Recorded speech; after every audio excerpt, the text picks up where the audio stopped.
Ramanuja was a Hindu theologian, philosopher, and one of the most important exponent of the Sri Vaishnavism tradition within Hinduism. He was born in a Tamil Brahmin family in the village of Sriperumbudur, Tamil Nadu. His philosophical foundations for devotionalism were influential to the Bhakti movement. Ramanuja's guru was Yadava Prakasha, a scholar who was part of the more ancient Advaita Vedanta monastic tradition. Sri Vaishnava tradition holds that Ramanuja disagreed with his guru in the non-dualistic Advaita Vedanta, and instead followed in the footsteps of Indian Alva's tradition, the scholars Nath Muni and Yamunacharya. Ramanuja is famous as the chief proponent of Vishishtadvaita subschool of Vedanta, and his disciples were likely authors of texts such as the Shatyayana Upanishad. Ramanujan himself wrote influential texts, such as Bhashya on the Brahma Sutras and the Bhagavad Gita, all in Sanskrit.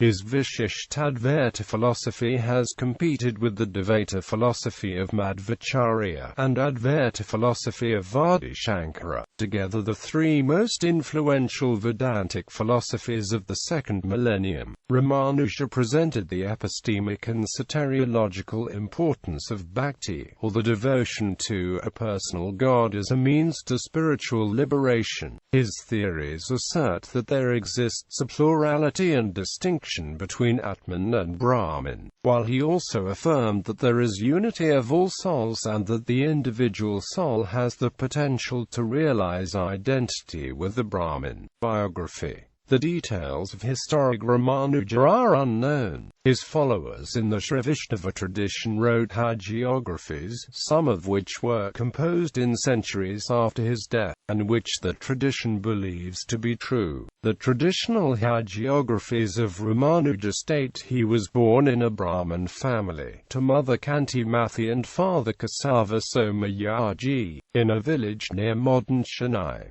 They place his life in the period of 1017 to 1137 CE, yielding a lifespan of 120 years. These dates have been questioned by modern scholarship, based on temple records and regional literature of 11th and 12th century outside the Sri Vaishnava tradition. A modern-era scholars suggest that Ramanuja may have lived between 1077 to 1157. Ramanuja married, moved to Kanchipuram, studied in an Advaita Vedanta monastery with Yadava Prakasha as his guru. Ramanuja and his guru frequently disagreed in interpreting Vedic texts, particularly the Upanishads. Ramanuja and Yadava Prakasha separated, and thereafter Ramanuja continued his studies on his own. He attempted to meet another famed Vedanta scholar of 11th century Yamunacharya, but Sri Vaishnava tradition holds that the latter died before the meeting and they never met. However, some hagiographies assert that the corpse of Yamunacharya miraculously rose and named Ramanuja as the new leader of Sri Vaishnava sect previously led by Yamunacharya. One hagiography states that after leaving Yadava Prakasha, Ramanuja was initiated into Sri Vaishnavism by Periyanambi, also called Mahaparna, another Vedanta scholar. Ramanuja renounced his married life and became a Hindu monk. However, states Catherine Young, the historical evidence on whether Ramanuja led a married life or did renounce and become a monk is uncertain. Ramanuja became the priest at the Varadaraja Srirangam temple at Kanchipuram, where he began to teach that moksha is to be achieved not with metaphysical nirguna Brahman but with the help of personal God and Saguna Vishnu. Ramanuja has long enjoyed foremost authority in the Sri Vaishnava tradition. He reformed the Srirangam temple complex,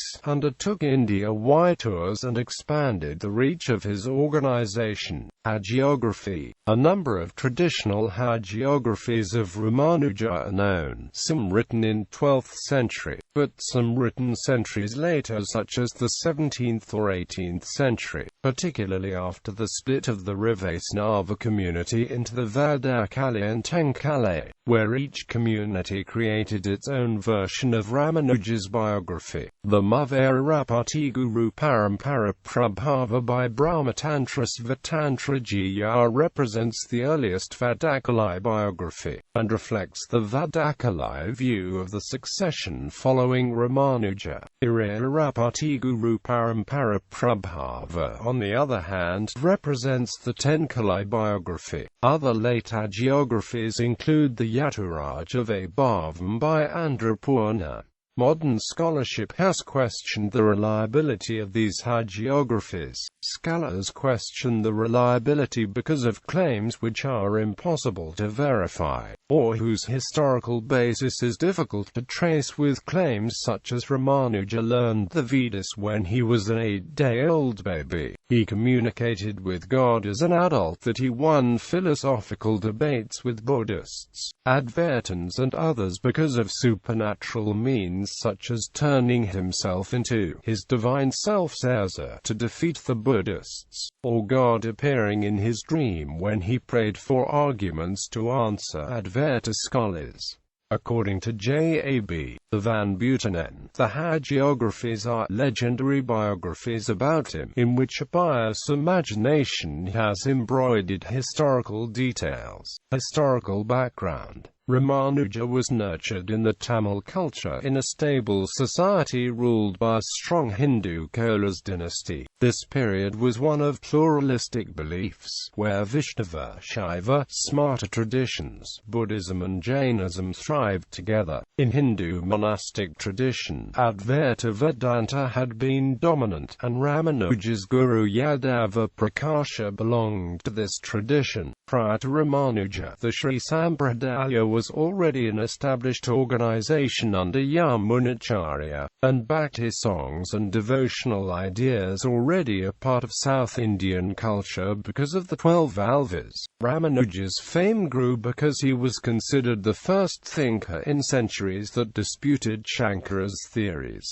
and offered an alternate interpretation of Upanishadic scriptures. Some hagiographies, composed centuries after Ramanuja's death, state that he was expelled by Chola king Kulatunga II. Ramanuja then moved to another kingdom for 12 years, converted a Jain king to Hinduism after miraculously healing his daughter, and later returned on his own to Tamil Nadu. However, verifiable historical evidence for these legends have been lacking, and epigraphical evidence establishes that Kulatunga II came to power in 1133 CE, while Ramanuja died in 1137 CE, according to sources that claim Ramanuja was expelled. According to John Carman, Ramanuja and his Sri Vaishnava disciples lived under the relatively stable and non-sectarian climate of the Chola Empire, before its decline in the late 12th and 13th centuries.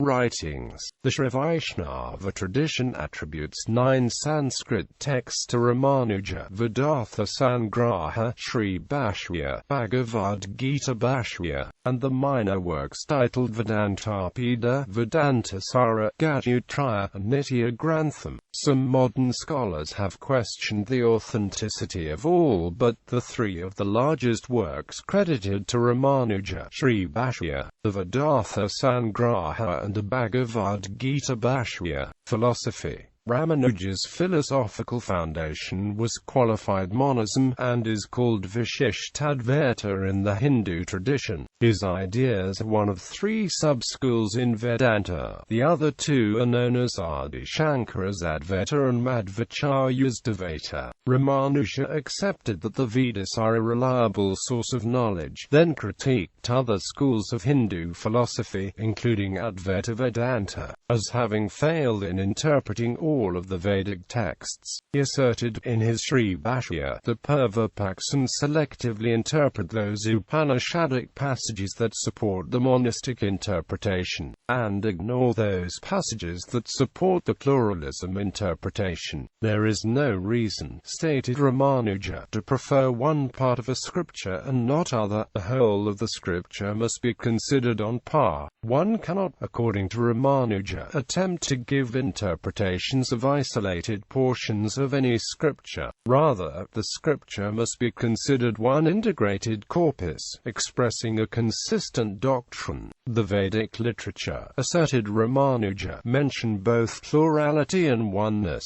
Therefore, the truth must incorporate pluralism and monism, or qualified monism. This method of scripture interpretation distinguishes Ramanuja from Adi Shankara. Shankara's exegetical approach Samanvayuktatparya Linga with Anvaya Vyatirika states that for proper understanding all texts must be examined in their entirety and then their intent established by 6 characteristics, which include studying what is stated by the author to be his goal, what he repeats in his explanation, then what he states as conclusion, and whether it can be epistemically verified. Not everything in any text, states Shankara, has equal weight, and some ideas of the essence of any expert's textual testimony. This philosophical difference in scriptural studies helped Shankara conclude that the principal Upanishads primarily teach monism with teachings such as Tat Tvamasi, while helping Ramanuja conclude that qualified monism is at the foundation of Hindu spirituality. Comparison with other Vedanta schools. Ramanuja's Vishishtadvaita shares the theistic devotionalism ideas with Madhvacharya's Dvaita. Both schools assert that Jiva and Brahman are different, a difference that is never transcended. God Vishnu alone is independent, all other gods and beings are dependent on him, according to both Madhvacharya and Ramanuja. However, in contrast to Madhvacharya's views, Ramanuja asserts qualified non-dualism, that souls share the same essential nature of Brahman, and that there is a universal sameness in the quality and degree of bliss possible for human souls,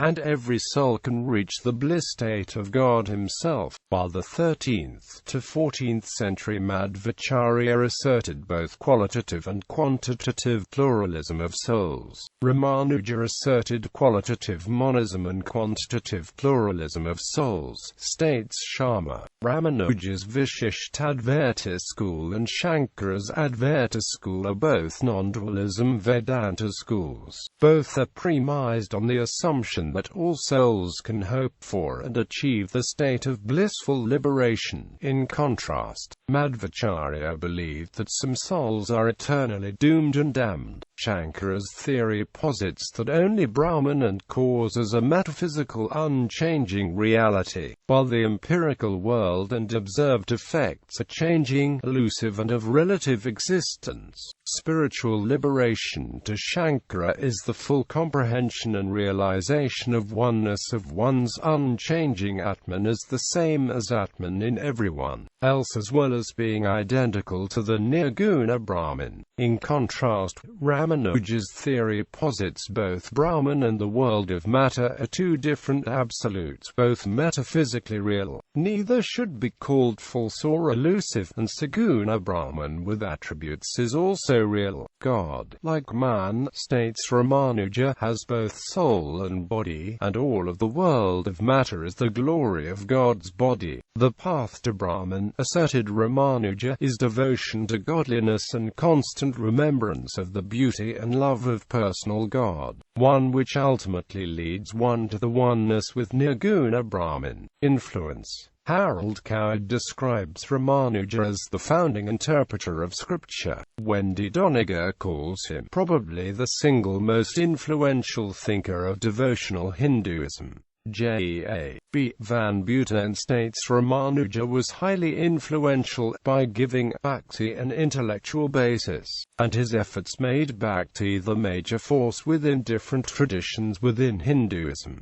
Modern scholars have compared the importance of Ramanuja in Hinduism to that of 13th century scholar Thomas Aquinas in Christianity. Ramanuja not only developed theories and published philosophical works, he organized a network network of temples for Vishnu Lakshmi worship. Ramanuja set up centers of studies for his philosophy during the 11th and 12th century, by traveling through India in that era, and these influenced generations of poet-saints devoted to the Bhakti movement. Regional traditions assert that his visits, debates and discourses triggered conversion of Jains and Buddhists to Vaishnavism in Mysore and Deccan region. The birthplace of Ramanuja near Chennai hosts a temple and is an active Vishishtadvaita school. His doctrines inspire a lively intellectual tradition in southern, northern and eastern states of India. His monastery and temple traditions are carried on in the most important and large Vaishnava centers, the Ranganatha temple in Srirangam, Tamil Nadu, and the Venkateswara temple, Tirumala in Tirupati, Andhra Pradesh. The Swaminarayan tradition of Gujarat also traces its Acharya Parampara to Ramanuja through Ramananda. Disciples: